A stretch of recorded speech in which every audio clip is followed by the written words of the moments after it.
Ang pangalan ko ay Garrett at nangyari ito noong ako ay nasa ikalawang taon ng kolehiyo. Dahil hindi ako nakakuha ng dorm matapos ang freshman year, nagmamadali akong humanap ng matitirahan sa labas ng campus. Sa madaling salita, nauwi ako sa isang co-op, bahagi ng isang komunidad na may 3 bahay na medyo malapit sa campus pero hindi talaga. Hindi ito perpekto pero mura at wala rin naman akong masyadong pagpipilian.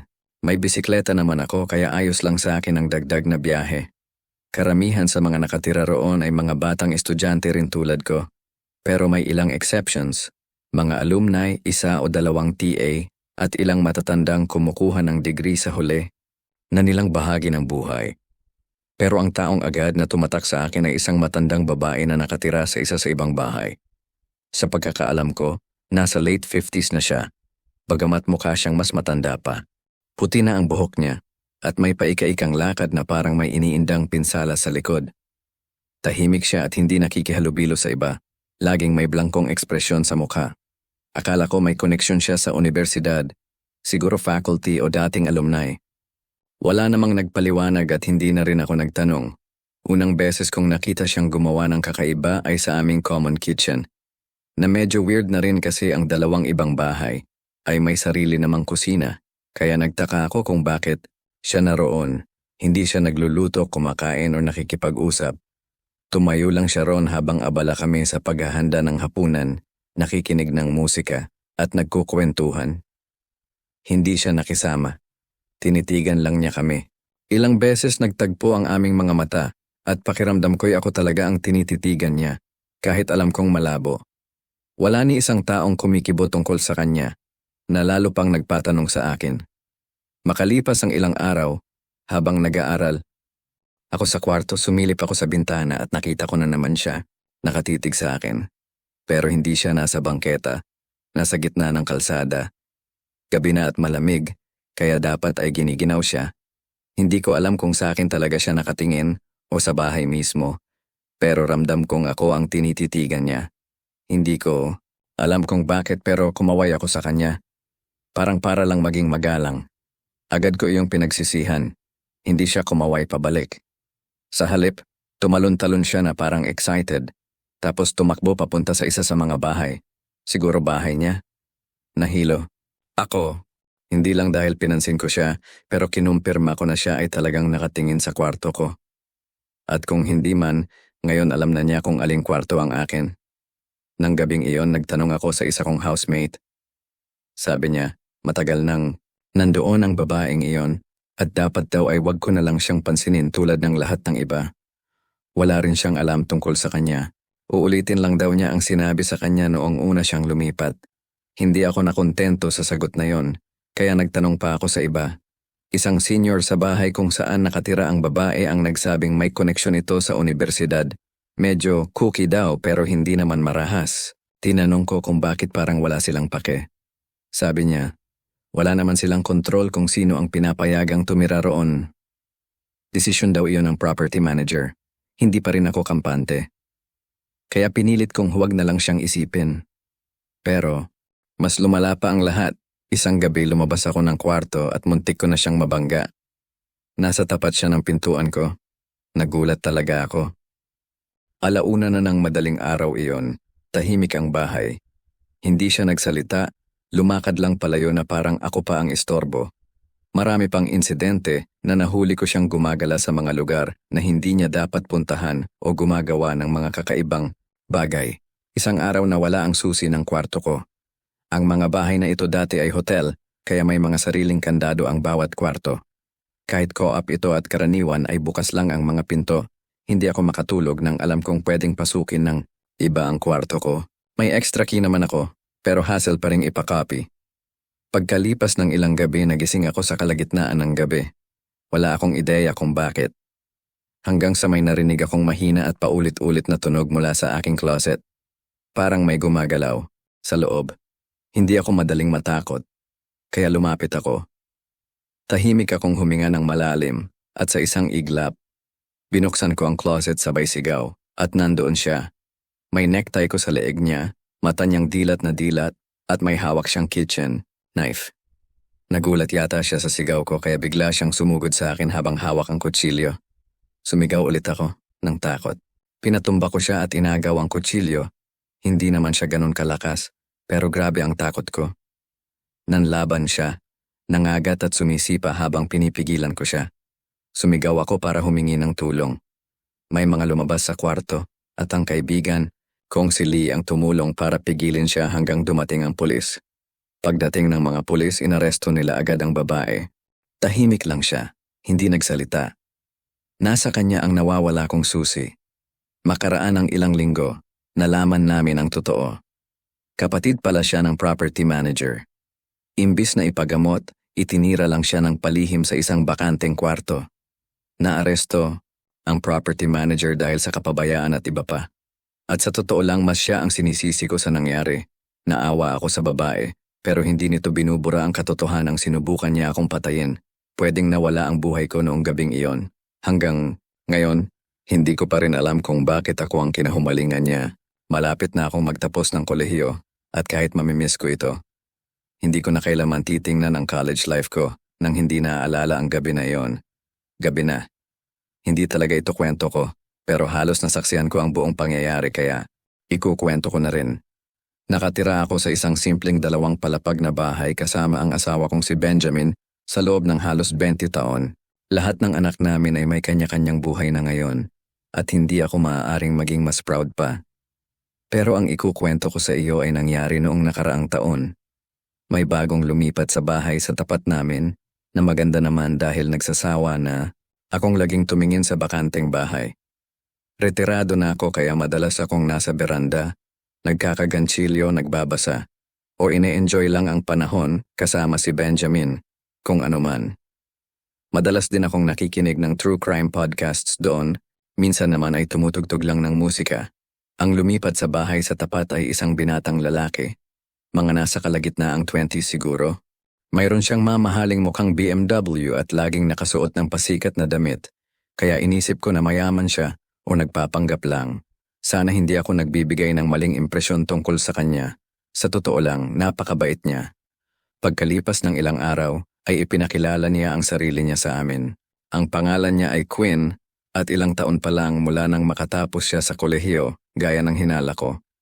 Matalinong bata at magaan ang loob niya kay Benjamin. Nagkukwentuhan sila tungkol sa sports at nagkatawanan pa.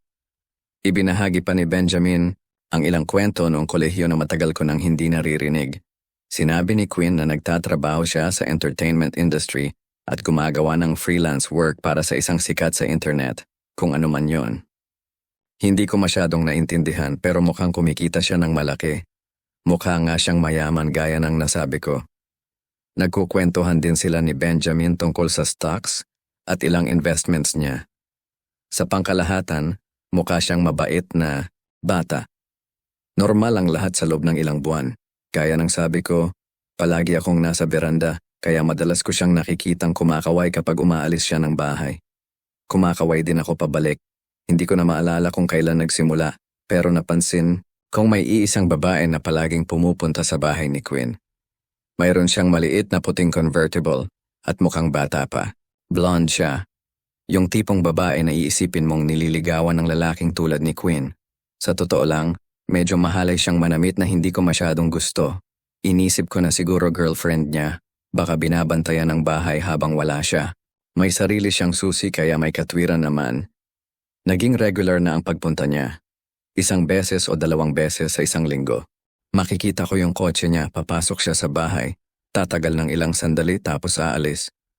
Hindi ko masyadong naiintindihan ang ginagawa niya pero iba na talagang makipag-date ang kabataan ngayon kaya hindi na lang ako nagkomento. Isang gabi nakita ko silang magkasama. Pumasok si Quinn sa kanyang driveway kasama ang babae sa passenger seat. Doon ko na nakumpirma, girlfriend nga niya, gaya ng hinala ko. Pero pagkatapos ng araw na yon, nagsimulang maging tensyonado ang lahat. O yon, ang akala ko, isang hapon, habang nag-aalaga ako ng halaman sa hardin, narinig ko silang nagsisigawan sa driveway. Hindi ko marinig ng malinaw kung ano ang pinagtatalunan nila, pero hindi ko na rin kailangan. Galit na galit yung babae. Taas-baba ang kamay niya, halos sumisigaw ng mga salita. Akala ko nga sasaktan na niya si Quinn, Umalis siya, sinara ang pinto ng kotse ng malakas, at mabilis na tumakbo palayo. Umiling lang si Quinn at pumasok sa bahay. Hindi nga ata niya ako napansin. Inisip ko na lover's quarrel lang iyon. Lahat ng magkasintahan ay nagtatalo paminsan-minsan at hindi ko naman karapatang makialam. Pero pagkatapos noon nakita ko na naman ang kotse ng babae sa harap ng bahay ni Quinn habang wala siya. Hindi lang isang beses, paulit-ulit. Sinabi ko kay Benjamin at sinabi niyang bastos ang makialam at pabayaan ko na lang yung bata. Sumang-ayon naman ako hanggang dumating ang gabing nagbago ang lahat. Tulog na kami ni Benjamin nang magising kami sa ingay ng mga sirena. Nagmadali kaming lumabas kasama ang ilang kapitbahay na gusto ring malaman ang nangyayari. Punong-puno ng pulis at ambulansya ang harap ng bahay ni Quinn. Nakakita kami ng pulis na lumalabas sa bahay niya. May dala silang posas na babae. Siya yung babae, tahimik lang siya. Hindi nagpipiglas, hindi nagsisigaw, parang tanggap lang niya ang lahat. Si Quinn naman ay inilabas sa stretcher. Basang-basa siya sa dugo at napaigik ako sa nakita ko. Hindi namin siya nakita ng halos 1 linggo pagkatapos noon. Nag-aalala talaga ako. Nang sa wakas ay bumalik siya, nilapitan namin siya ni Benjamin para kamustahin. Pinapasok niya kami agad at ikinuwento ang lahat. Ayon kay Quinn, yung babae, ang pangalan ay Ellie, ay umamin sa lahat ng ginawa niya, kaya naging madali para sa mga pulis. Una sa lahat, hindi raw dapat siya may susi sa bahay. Ninakaw pala ni Ellie ang extra key ni Quinn at ipinakopya ito ng palihim. Nagsimula raw siyang humingi ng kung ano-ano, mamahaling hapunan, alahas, biyahe. Nang nag-aatubili si Quinn, naging possessive at agresibo si Ellie. Doon na raw nagsimulang bumagsak ang relasyon nila. Tuwing nagpapakita si Ellie nang walang paalam sa bahay ni Quinn, hindi raw alam ni Quinn na may access siya sa lokasyon niya gamit ang cellphone. Hindi ko nga alam na pwedeng mangyari yun. Pinakamasama sa lahat, naglagay daw si Ellie ng mga nakatagong kamera sa kwarto ni Quinn. Tuwing bumabalik siya doon, pinapalitan lang niya ang battery at tinitiyak na gumagana pa. Yung pagtatalo na narinig ko, yun pala ang pagsubok ni Quinn na makipaghiwalay sa kanya. Tumanggi si Ellie at pumayag si Quinn sa isang break na lang. Pero nakita raw ni Ellie ang lahat sa kamera at kinabukasan, nagpunta siya sa bahay ni Quinn, dala ang isang kutsilyo. Hindi ko na idetalye ang sumunod. Alam mo na ang ibig kong sabihin. Sa awa ng Diyos, nagawa pa rin ni Quinn na makalaban at mapabagsak si Ellie, pero hindi bago siya masaktan ng husto. Sabi ng doktor, 1 pulgada na lang ay kailangan na siyang operahan o mamatay. Tinangka naming aliwin siya ni Benjamin, pero halatang-halata sa mukha niya ang trauma. Ang huling sinabi niya bago kami umalis ay natutunan na raw niya ang leksyon tungkol sa pagyayabang ng kayamanan, lalo na sa magagandang babae. Lumipat siya hindi nagtagal. Sabi niya, hindi na raw siya ligtas sa bahay na yon at ang ex niya ay maraming kaibigan na katulad niya. Hindi raw siya kampante sa ideya na alam nila kung saan siya nakatira. Hindi na namin siya muling nakita. Dasal ko, sana ay nasa maayos siyang kalagayan. Walang sino man ang dapat dumaan sa ganoong karanasan, lalo na kung kasing bata niya. Nang lumipat ako sa bago kong tirahan, gusto ko lang ng panibagong simula. Hindi ko na ikukwento ang lahat ng detalye, pero sabihin na lang natin na masama ang pinagdaanan ko sa dati kong ex kaya hindi na ako pwedeng manatili sa lumang lungsod. Maaga akong nagkapera sa buhay at gumawa ng masasamang desisyon tungkol sa mga babaeng pinapalibutan ko ang sarili ko. Lesson learned. Tahimik ang bagong neighborhood. Mabababa ang krimen. Karamihan ay mga pamilya. Malalayo ang pagitan ng mga bahay. Isang bagay na gusto ko talaga. Pero may isang bahay sa tabi ko na sobrang lapit sa property ko kumpara sa iba. At ang laki nito, parang kasya ang 10 katao. Noong una, akala ko malaking pamilya ang nakatira roon. May mga lolo, lola at mga apo. Pero nagkamali ako. Ayokong magmukhang isnabero, kaya nagpasya akong ipakilala ang sarili ko sa lahat ng kapitbahay. Pero ang nasa tabi ko, sila ang huli kong pinuntahan. Hindi ko alam kung bakit. Lahat ng ibang nakilala ko ay mababait. Karamihan may anak at mukhang matagumpay. Medyo naiilang ako bilang binatang lalaki na nasa late 20s pa lang. Noong nakilala ko ang kapitbahay ko sa tabi, ubos na ang social battery ko, pero pinilit ko pa rin. Ang huling sinabi niya bago kami umalis ay natutunan na raw niya ang leksyon tungkol sa pagyayabang ng kayamanan, lalo na sa magagandang babae. Lumipat siya hindi nagtagal. Sabi niya, hindi na raw siya ligtas sa bahay na iyon at ang ex niya ay maraming kaibigan na katulad niya. Hindi raw siya kampante sa ideya na alam nila kung saan siya nakatira. Hindi na namin siya muling nakita. Dasal ko, sana ay nasa maayos siyang kalagayan. Walang sino man ang dapat dumaan sa ganoong karanasan, lalo na kung kasing bata niya. Nang lumipat ako sa bago kong tirahan, gusto ko lang ng panibagong simula. Hindi ko na ikukwento ang lahat ng detalye, pero sabihin na lang natin na masama ang pinagdaanan ko sa dati kong ex kaya hindi na ako pwedeng manatili sa lumang lungsod. Maaga akong nagkapera sa buhay at gumawa ng masasamang desisyon tungkol sa mga babaeng pinapalibutan ko ang sarili ko. Lesson learned. Tahimik ang bagong neighborhood, mabababa ang krimen, karamihan ay mga pamilya, malalayo ang pagitan ng mga bahay. Isang bagay na gusto ko talaga. Pero may isang bahay sa tabi ko na sobrang lapit sa property ko kumpara sa iba. At ang laki nito, parang kasya ang 10 katao. Noong una, akala ko malaking pamilya ang nakatira, roon, may mga lolo, lola at mga apo. Pero nagkamali ako. Ayokong magmukhang isnabero, kaya nagpasya akong ipakilala ang sarili ko sa lahat ng kapitbahay. Pero ang nasa tabi ko, sila ang huli kong pinuntahan. Hindi ko alam kung bakit.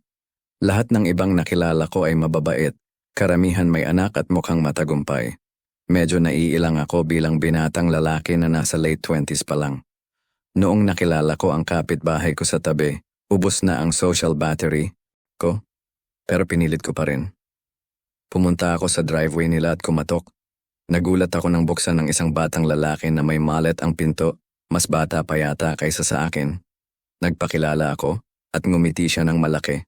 Sabi niya, "Oh wow, may tao rin palang kadekada ko rito. Astig." Natawa ako at sumang-ayon. Sabay banggit na pakiramdam ko ay out of place ako bilang single guy sa komunidad ng mga pamilyado. Sinabi niya na huwag daw akong mag-alala dahil karamihan sa mga nakatira roon ay hindi naman pala mahilig. Makisangkot na medyo nakahinga rin ako ng maluwag. Nagpakilala siya bilang si Damon at inaya akong uminom minsan. Sabi ko, bakit hindi ngayon na lang?